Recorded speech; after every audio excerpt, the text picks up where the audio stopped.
आज हम प्रतिशत और उससे संबंधित कुछ प्रश्न को सॉल्व करेंगे और उसके बारे में कुछ कंसेप्ट को हम डेवलप करते हैं। सबसे पहले हम बात करते हैं प्रतिशत। प्रतिशत का मतलब क्या होता है कि किसी भी राशि का प्रतिशत, मतलब जैसे दे रखा है x का प्रतिशत, मतलब x का बटे 100, मतलब किसी का भी दे रखा है तो उसका मतलब उसका बटे 100, उसको बोलते हैं प्रतिशत। मतलब प्रति मतलब ये स्लेश और शत मतलब 100, इसको बोलते हैं परसेंटेज या प्रतिशत। ठीक है, सबसे पहले हम क्वेश्चन लेते हैं कि जैसे कि 56% का मान ज्ञात करो। मान ज्ञात करो तो 56% का मतलब क्या होता है 56 इंटू 1/100, मतलब कितना हो गया ये 0.56 56% का मान ये हो गया हमारे पास। अब सिमिलरली हम किसी बात करते हैं कि 10% निकालिए 100 रुपए का। इसका मतलब क्या होता है कि 10/100 किसका निकालना है 100 रुपए का। तो ये 100 रुपए ये, और ये प्रतिशत का मतलब ये हो गया हमारा ये। इसका मतलब क्या होगा 100 से 100 गया तो मतलब क्या हो गया 10 रुपए। इसका 10% है 100 रुपए का। अब हम नया क्वेश्चन लेते हैं। 2 rupees is what percentage of 50 rupees, मतलब 2 रुपए 50 रुपए का कितना प्रतिशत है। तो सिंपल हम क्या करते हैं कि 2 रुपए का 50 रुपए का कितना प्रतिशत है, इस लाइन से आप जाइए। 2 रुपए 50 रुपए का कितना प्रतिशत है, तो 50 से गए 0, 5 दूना 10, मतलब 2 दूना 4%। मतलब जो 2 रुपए है वो 50 रुपए का 4% है। ऐसे कुछ क्वेश्चंस आते हैं सिंपल। नया क्वेश्चन लेते हैं प्रतिशत का। दो नंबरों का अंतर 200 है और 12% पहले नंबर का दूसरे नंबर के 24% के बराबर है, तो हमें नंबर निकालना है। मतलब कि two numbers, the difference between two numbers is 200 and the 12% of first number is equal to the 24% of second number. Find the number. सबसे पहले हम देखते हैं फर्स्ट लाइन के बारे में बात करते हैं। फर्स्ट लाइन क्या होगी, दो नंबरों का अंतर। माना दो नंबर कौन से हैं x एंड y, तो इन दोनों का डिफरेंस कितना है x minus y is equal to कितना हो गया हमारा 221 नंबर 1 दे दिया। फिर क्या हो गया दूसरा 12% पहले नंबर का दूसरे नंबर के 24% के बराबर है, मतलब 12% पहले नंबर का, तो 12% मतलब 12% ऑफ x किसके बराबर है 24% किसके y के, मतलब मल्टीप्लाई में।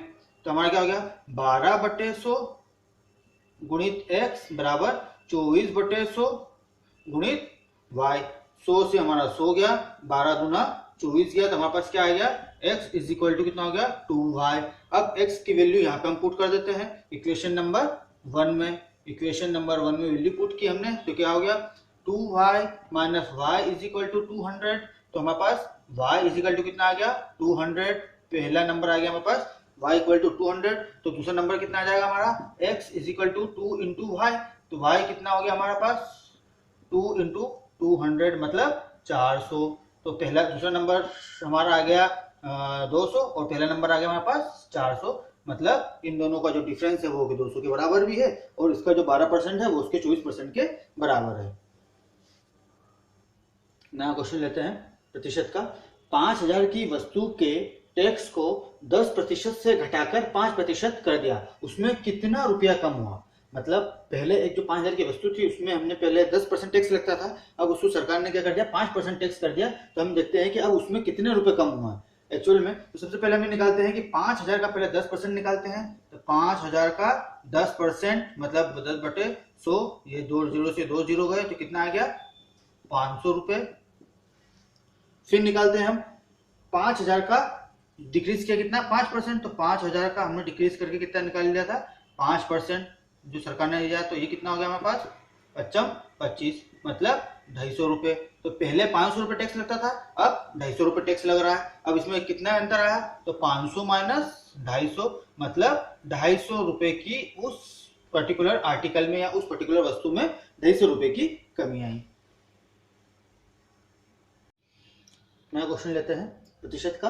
अमित की सैलरी पहले 50% कम कर दी, फिर वापस 50% बढ़ा दी, तो सैलरी में कितना डिफरेंस आया। The salary of Amit decrease 50%, after that increase 15%। What is the difference between the salary? सबसे पहले हम क्या देख करते हैं कि माना सैलरी अमित की कितनी सैलरी है, 100 रुपए, सैलरी 100 रुपए माना। पहले क्या किया, उसकी 50% कम कर दी।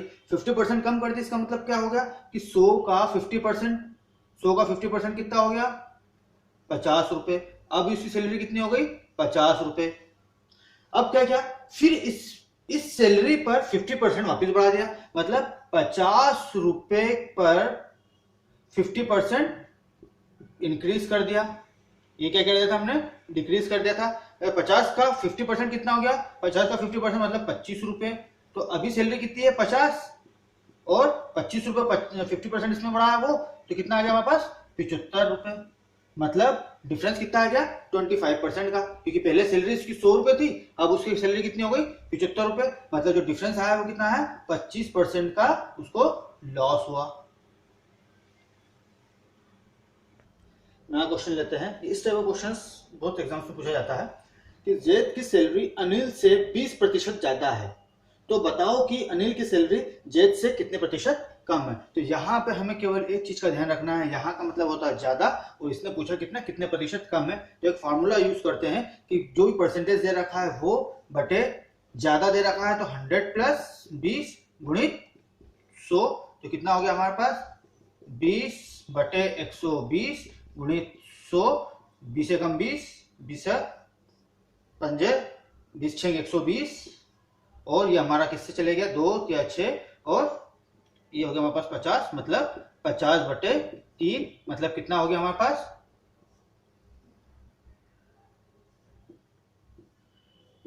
16% कम हुई। अब हम ये देखते हैं कि सिमिलर, जैसे यहां पर ज्यादा था तो यहां पे क्या हो गया, प्रतिशत, यहां पे प्लस का चिन्ह लगा जाता। अब कभी ये क्वेश्चन हो जाता है कि जैद की सैलरी अनिल से 20% कम है, तो ये बताओ कि अनिल की सैलरी जैद से कितने प्रतिशत ज्यादा है। जस्ट उल्टा होगा क्वेश्चन। तो यहां पर करना कुछ भी नहीं है, यहां पर प्लस की जगह यहां पे क्या लगाना है, हमें केवल माइनस लगाना है और क्वेश्चंस को सॉल्व करना है। तो क्या हो गया हमारे पास, 20 बटे 80 गुणित 100, 20 एकम 20, 20 चौक 80, और ये हमारे पास कितना हो गया, 25, मतलब 25% ज्यादा है जैद से। नया क्वेश्चन लेते हैं प्रतिशत का, कि एक दुकानदार ने एक वस्तु की कीमत को 20% बढ़ा दिया, फिर उसने 10% डिस्काउंट पर बेचना शुरू किया, तो उसे लाभ हुआ या नहीं, ये हमें निकालना है। तो हम क्या करेंगे, सबसे पहले कि एक फार्मूला यूज करते हैं, पहला प्रतिशत प्लस दूसरा प्रतिशत प्लस पहला प्रतिशत दूसरा प्रतिशत बटे 100, इससे हम निकाल लेंगे। जहां पर लाभ है उसको हम लाभ को हम काय में लेते हैं, प्लस में, और जहां पर डिस्काउंट या हानि है या बढ़ाना, प्राइस बढ़ाना, ये प्लस में लेते हैं, हानि या डिस्काउंट इसको काय में लेते हैं हम माइनस में। तो हम क्या हो गया सर, ये हमारा एक सिंपल चीज ये है। तो यहाँ पे कितना है, वस्तु की कीमत को 20% बढ़ा दिया, मतलब जो एक्स है वो कितना हो गया, प्लस 20%, और यहाँ पे डिस्काउंट कितना दिया हमें, 10%, मतलब जो वाई है हमारा कितना हो गया, माइनस 10%। तो हम क्या करेंगे, बस यहाँ पे वैल्यू पुटअप करेंगे, उसका आंसर फाइंड आउट कर लेंगे।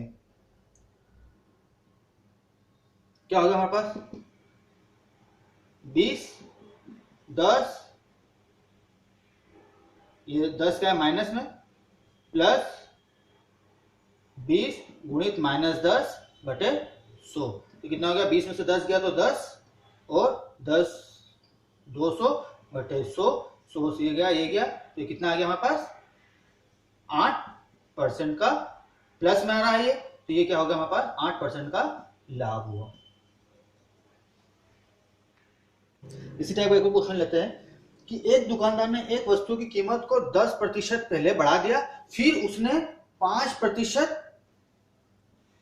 और बढ़ा दिया और फिर बेचना शुरू किया। अब उसको देखते हैं लाभ कितना हुआ। तो क्या किया, यहाँ पर पहली कीमत क्या, x बराबर हमारा कितना हो गया, 10%, मतलब 10, और y भी कितना हो गया हमारा, +5। बस ये दोनों वैल्यू हमको यहाँ पुट करना है और इसका आंसर निकालना है। तो 10 + 5 + 10 गुणित 5 बटे 100, तो ये क्या हो गया हमारे पास, 15 गुणित 50/100, 50 एकम 50, 2 15 और 1/2 मतलब 15.5% का क्या हुआ, लाभ हुआ। नया क्वेश्चन लेते हैं कि एक गांव की आबादी 2 सालों में 10% से घटकर 20% हो गई। मतलब पहले 10% घटी, फिर उसके अगले साल में कितनी 20% घट गई। हमें फार्मूला केवल वही यूज करना है, x + y + x × y अपन में 100। और यहाँ पे दोनों घट रही है, इसका मतलब क्या है कि दोनों क्या होगा, एक -10 हो जाएगा और y कितना हो जाएगा -20। बस इन दोनों की वैल्यू को हम यहाँ पे पुट कर देंगे। तो कितना हो गया, -10 -20 प्लस -10 गुणित -20 बटे 100। तो 10 और 20 कितना हो गया, -30 और 10 गुना 20, ये कितना 200 बटे 100, ये गया हमारा 2 टाइम्स आ गया। तो कितना हो गया, -32% का डिक्रीज हुई, क्योंकि यहाँ पे माइनस का साइन आ रहा है। तो ये 2 सालों में कितनी 32% जनसंख्या उसकी उस गांव की घट गई।